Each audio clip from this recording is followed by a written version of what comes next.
नमस्कार, जय Hind, Vande Mataram. AD news के लिए मैं किशोर रघुवंशी। इस समय हम तेजा भाई आहिर के घर पे हैं और यहाँ पर उन्होंने माता जी की एक दशा माता जी की एक स्थापना किया है। दशा माँ हमारे उत्तर भारतीय समाज में अभी तक शायद लोग नाम नहीं सुने हो, पर गुजरात की एक बहुत ही प्रसिद्ध देवी हैं जो आपकी दशा सुधारने के लिए इनका व्रत जो है, ऐसा कहते हैं लोग कि अपनी दशा सुधारनी है, आर्थिक है, सामाजिक है, हर तरह की दशा को सुधारने का काम ये करती हैं। और माता जी की सवारी जो है गुजरात और राजस्थान का ऊंट, तो ऊंट जो है माता जी की सवारी है कि वो गुजरात से राजस्थान में ऊंट एक आने जाने का, आवागमन का बहुत बड़ा साधन है। आपका एक अभिन्न मित्र जो है समाज का ऊंट कहा जाता है, इसीलिए उस ऊंट की सवारी जो है माता जी की होती है। और इनका 10 दिन का व्रत होता है। तो तेजा भाई अहिर गुजराती समाज से हैं और आज इनके घर पे स्थापना है। हमारे यादव समाज की कुछ महिलाएं बहनें यहाँ पर आई हुई हैं, उनसे हम जानते हैं कि माता जी का व्रत किस तरह से किया जाता है, इसकी महिमा क्या है। यही सब जानने के लिए आप ये बात बताइए कि दशा माँ का व्रत क्यों रखा जाता है, इसका करने का विधान कैसा है, किस तरह से करते हैं और इसको पालन करने के लिए क्या क्या नियम कानून। दशा माँ की जय। दशा माँ का व्रत ना आषाढ़ महीने की अमावस्या से चालू होता है और 10 दिन के लिए रखा जाता है। दशा माँ को पहले जैसे हम गणपति लाते हैं यहाँ पे मुंबई में, वैसे ही दशा माँ को हम भाव से अगले दिन लेके आते हैं। फिर सुबह उसका स्थापना करते हैं, फिर पूजा पाठ करते हैं 2 टाइम, फिर रात को थाल धराते हैं। और जो भी औरतें मतलब ये उपवास करती है वो अपना एक कलश स्थापित करती है, जैसे हमने यहाँ पे किया है। हाँ, मैं और मेरी सासू माँ दोनों करती है, तो दोनों का कलश स्थापित किया है।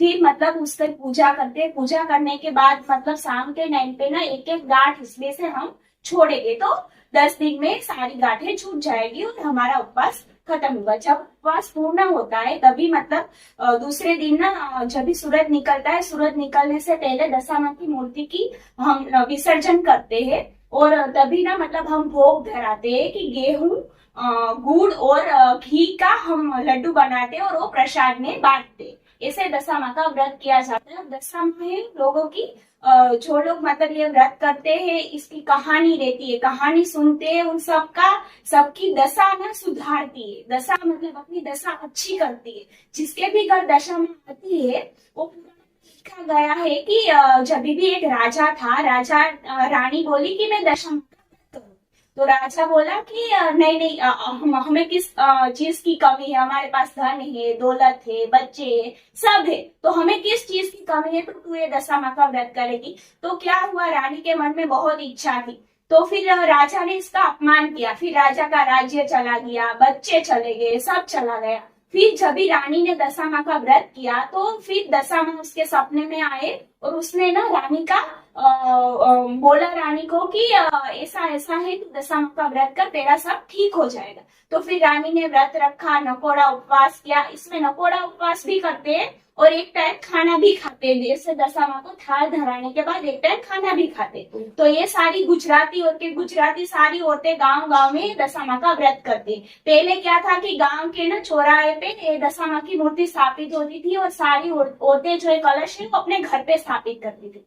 फिर अभी धीरे धीरे सब लोग शहर में रहने के लिए आ गए, तो अभी सब लोग अपने घर पे ये सारी चीजें करते हैं और विसर्जन करते हैं। और एक दिन अपने घर पे भजन कीर्तन करते हैं, सारी औरतों को बुलाते हैं और फिर जब ये आरती करते हैं, थाल धराते हैं, उसके बाद एक दशा माँ का गरबा भी करते हैं हम सब लोग। और दूसरा कि जिस दिन लास्ट डे रहता है दशा माँ का, उस दिन जागरण पूरी रात औरतें जागती है, मेहंदी लगाती है, कीर्तन करती है, जिस हिसाब से मतलब जिसको जो चीजें आती है वो सारी चीजें खेलती है। गाँव में तो औरतें बहुत सारे खेल भी खेलती थी। अभी मतलब यहाँ पे थोड़ा ये रहता है कि औरतें पर घर में सब सत्संग करते, मेहंदी लगाते, सारी चीजें करते, ऐसे पूरा 10 दिन तक भक्ति भाव से दशा माँ का व्रत कर। जय दशा। बहुत अच्छा। देखिए, दशा माँ का व्रत जो है मेरे ख्याल से संतोषी माता और अन्नपूर्णा माता की व्रत से कुछ मिलता जुलता है। भाव और परिवेश थोड़ा सा बदला हुआ लगता है। मेरे यहाँ तक देखने के अंदाज से ऐसा लगा कि संतोषी माता और अन्नपूर्णा माता का जो व्रत है, ये दोनों कुछ न कुछ मिलते जुलते हैं। पूनम जी, आप उत्तर भारतीय समाज से हैं, आपने अभी तेजा जी भाई के घर में ये सब देखा है, माता का व्रत भाई दर्शन करने के लिए।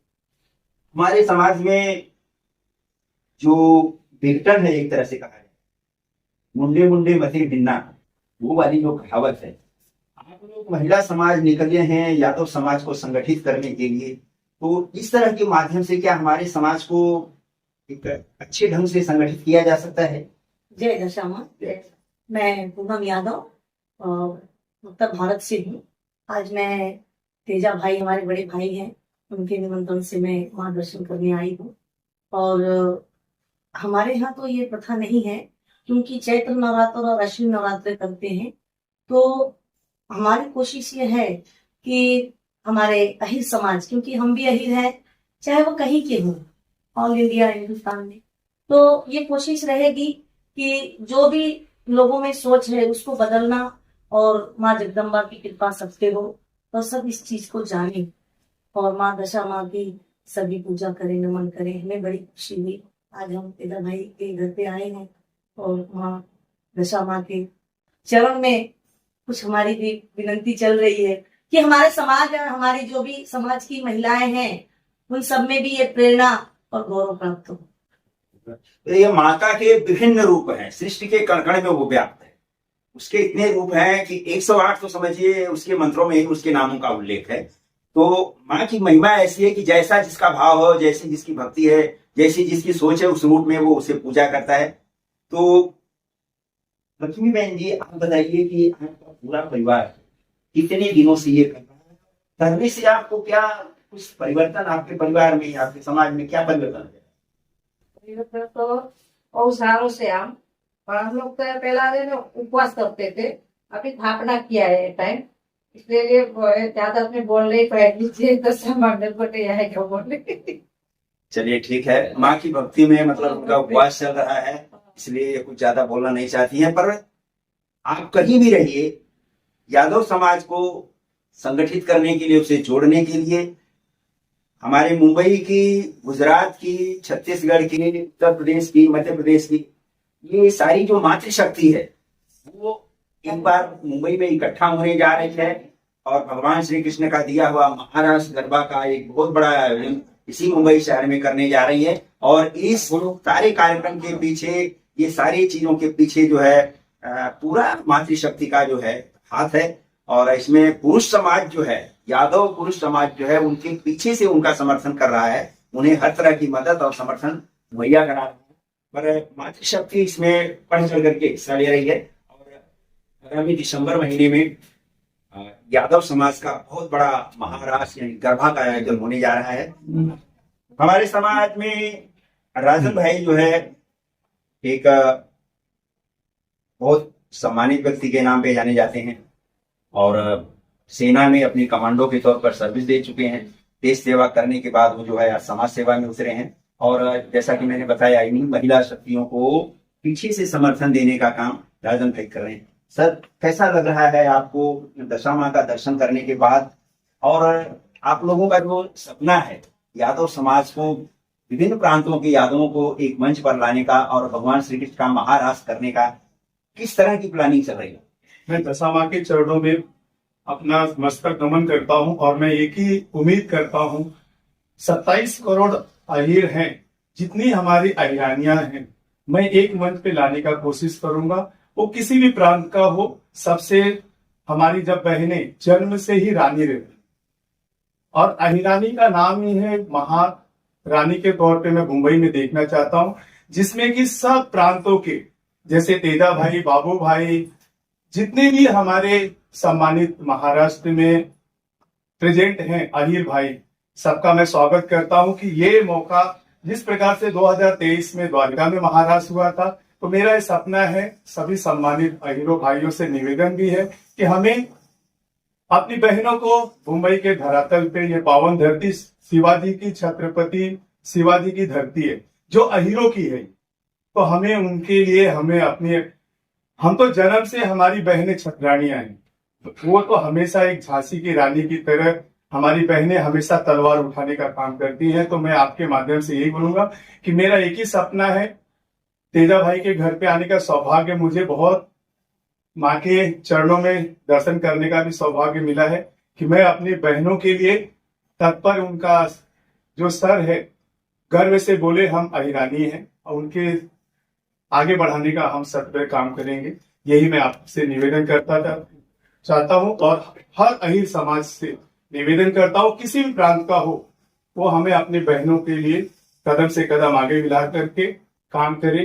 यही पे मैं अपनी वाणी को विराम देना चाहता हूँ। जय द्वारिका। धन्यवाद धन्यवाद। तो ये थे राजन भाई, ये समाज को एक छतरी के नीचे लाने का प्रयास कर रहे हैं और अहिरानियों को, जिनके नाम के आगे रानियां जुड़ा हुआ, उन्हें एक छतरी के नीचे, चाहे वो किसी भी प्रदेश की हो, किसी भी प्रांत से हो, उन्हें एक जगह ला करके और एक इतिहास रचने का प्रयास इन लोगों का है। जय माता की दशा माफी, जय द्वारिकाधीश। ये बताइए कि माता का दरबार यहाँ पे लगा हुआ है, आपने उनका व्रत रखा, उनका पूजा किया, यादव समाज के जिस तरह से आप लोग जोड़ने का प्रयास जो कर रहे हैं, उसमें अभी तक कितनी सफलता मिली है आप लोगों को और आगे क्या प्लानिंग क्या है? तो इसमें ऐसा है कि हमने एक समाज का मीटिंग लिए थे, पहले गोकुलधाम में लिए थे, उनके बाद में फिर बोरीवली लिए, लेकिन अभी तक हमने जो ट्रस्ट रजिस्ट्रेशन वगैरह करना है कि अखिल भारतीय अहिरणी यादव समाज जो भी है, नाम निर्धारित किया नहीं है। और नाम होने के बाद में हमारे टिके साहब है, मीरा बहन है, पूनम बहन है, जो भी है, जितने भी हमारे भाइयों हैं, सबको साथ में लेके, और समाज है जैसे बर्तन एक जगह में रहते हैं तो भी आपस में टकराव होती रहती है, इसी तरह समाज में होता है। कभी भिन्न भिन्न लोगों है, कभी कुछ बात मेरे एंगल से देखूंगा कि ये गिलास पानी का आधा भरा हुआ है, आपके एंगल से देखेंगे तो आप बोलेंगे आधा खाली है। तो ये थोड़ी बहुत गलतफहमियां होती है, लेकिन हम भाइयों में आपस में सब मिलके ये सब समस्याओं को सुलझा के कृष्ण भगवान से हमारी द्वारिकाधीश से प्रार्थना है कि जो भी समस्या है, जो भी हमारे में विघ्न आते हैं, उसको दूर रखे, समझ से प्रार्थना करता हूँ। और हमारी समाज की जो हमारी बहनें हैं, जिन्होंने अभी ये प्रयास कर रही है संगठन होने का पूरा भारत का, तो हम लोग सोचते हैं कि इसमें द्वारिकाधीश है, माता का साथ है, तो हमारा प्रोग्राम 101%, जिसको बोलते 101%, वो सक्सेस होगा। और जल्द से जल्द इसका रिजल्ट हम आपको भी दिखाएंगे और आपको आमंत्रित करेंगे, उस समय आपको हम जरूर बुलाएंगे। जय माता की। धन्यवाद धन्यवाद। जी कहना ये चाहता था कि जैसे आप आज दशा माँ के दर्शन के लिए आने वाले थे, कल आपका फोन आया तेजा भाई मैं आ रहा हूँ, इसी तरह हमारे डीके भाई है, यादव जी, कल हमारे बहू भाई आके गए, और अभी पूनम बहन और राजन भाई आया। तो लोगों में कभी ऐसा हो सकता है कि तेजा भाई के यहाँ दर्शन के लिए गए और न्यूज वाले को बुलाए, ये सब अपनी प्रसिद्धि के लिए, ऐसा कोई नहीं। इत्तेफाक जिसको बोलते हैं ना, कि डाली को गिरना, और जैसे कौवा बैठे और डाली गिरे तो बोले अरे वो डाली गिरी लेकिन कौवा बैठा तो गिरी, ऐसा नहीं। ये इत्तेफाक था कि आपको भी आना, और आप जा रहे थे अंधेरी और बोला तेजा भाई माँ का दर्शन करते जा रहा हूँ, और यही कहा था कि हम लोग बांद्रा से निकले हैं, आ रहे हैं, बोला ठीक है आ जाओ। यहाँ तो मेरा माँ का दरबार तो 24 घंटा खुला ही है। तो ये भावना से यहाँ कोई ऐसा नहीं है, कोई ऐसा ना सोचे कि भाई एक के लिए, हमारे लिए सब यादव की बहनें भाई सबके लिए बराबर मान सम्मान है और सब साथ में रहे। और मैं प्रभु से द्वारिका वाले से प्रार्थना करता हूँ कि सबको ज्यादा से ज्यादा प्रोत्साहन करे और ज्यादा से ज्यादा जुड़े और एक साथ में अच्छा प्रोग्राम करे, यही भावना के साथ में मैं जुड़ूं। ये बात तो सही है, क्योंकि माता जी का दर्शन करने के लिए मैं कल शाम को आने वाला था, और तेजा भाई को मैंने फोन किया और उन्होंने फोन नहीं उठाया, तो मैं सोचा शायद बारिश वारिश की वजह से कहीं चल रहे होंगे या फोन नहीं उठा रहे। सुबह इन्होंने खुद फोन किया और बोले कि कल आपका फोन नहीं उठा पाया मैं, और कहाँ है अब? तो मैं बोला घर पे हूँ और अंधेरी की तरफ मैं निकल रहा हूँ। पर उन्होंने कहा कि अब दर्शन करना है तो आ जाइए, सब कुछ है। और मैं यहाँ आया और इतने में जो है देख रहा हूँ तो यहाँ राजन भाई आ गए, पूनम बहन आ गए, सारे लोग आ गए कि ये भी है माता का। मैंने इनको पहले ही कहा कि ये कौन सा इत्तेफाक बन रहा है कि भाई जिनसे मैं मिलने के लिए काफी दिनों से सोच रहा था, वो अचानक यहाँ पर आ जा रहे हैं, तो ये भी माता जी का और द्वारिकाधीश का ही आशीर्वाद कहा जाएगा। तेजा भाई ने जो बात कहा है ना कि वो सही कहा है कि ये इत्तेफाक होता है, कब किससे कहाँ मिलना बिछड़ना, वो सारा कुछ वो खुद निर्धारित करती है और द्वारिकाधीश ही उसका सब कुछ व्यवस्था करता है, बाकी किसी के इसमें दम नहीं है। तो जो करेगा सो वही करेगा। इन लोगों के सपने को भी जो इन्होंने सोच करके रखा है, जो देख करके रखा है, उसे पूरा करने की जिम्मेदारी उसकी है। बाकी कर्मणि अधिकारस्ते मा फलेषु कदाचन, वो अपने कर्म कर रहे हैं, उसका फल देने वाला वो द्वारिका। मेरी खबर अगर आपको अच्छी लगे तो इसे लाइक शेयर और मेरे चैनल को सब्सक्राइब जरूर करिएगा। अगली ही किसी ऐसी ज्वलन समस्या और सामाजिक मुद्दे को लेकर के हम आपके सामने फिर हाजिर होंगे। तब तक के लिए नमस्कार, जय हिंद, वंदे मातरम, धन्यवाद, जय दर्शक।